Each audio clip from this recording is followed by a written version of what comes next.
ہندوستان کا تاریخی قلعہ گولکنڈہ اپنی خوبصورتی کے لیے مشہور ہے، لیکن اس کی دیواریں ایک عجیب کہانی سناتی ہیں۔ یہاں کی سب سے بڑی خاصیت تالیاں بجانا ہے، جو نیچے بجائی جائیں تو اوپر قلعے کے آخری حصے تک سنائی دیتی ہیں، لیکن مقامی روایات کے مطابق یہاں تارا منی نامی ایک رقاصہ کی روح آج بھی بھٹکتی ہے۔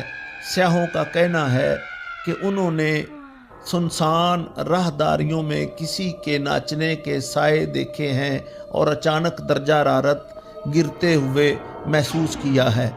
نمبر 4 پر جو آتا ہے وہ ہے شنیوار واڈا قلعہ۔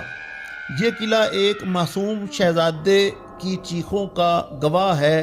1773 میں محض 13 سال کی عمر میں نارائن راؤ کو اس کے اپنے ہی رشتہ داروں نے بے دردی سے قتل کر دیا۔ کہا جاتا ہے کہ قتل کے وقت وہ شہزادہ کاکا مالا واچو چچا مجھے بچاؤ پکارتا ہوا پورے قلعے میں بھاگا تھا۔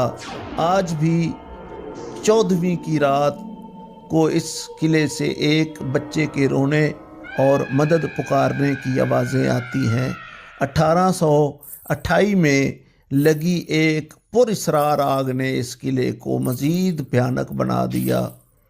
حصہ نمبر 5 یا قلعہ نمبر 5 ناہر گڑھ قلعہ جے پور کی پہاڑیوں پر واقع ناہر گڑھ قلعہ ایک راٹھور شہزادے ناہر سنگھ کی روح کے قبضے میں مانا جاتا ہے۔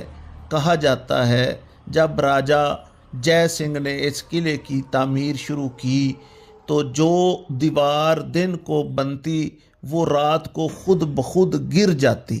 راجہ کو خواب میں شہزادے نے بتایا کہ یہ زمین اس کی ہے۔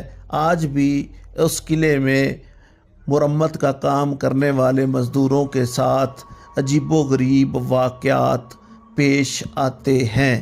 ایک بار ایک تنظیم نے یہاں سائنسی تحقیق کی تو ان کے آلات نے غیر معمولی توانائی ریکارڈ کی۔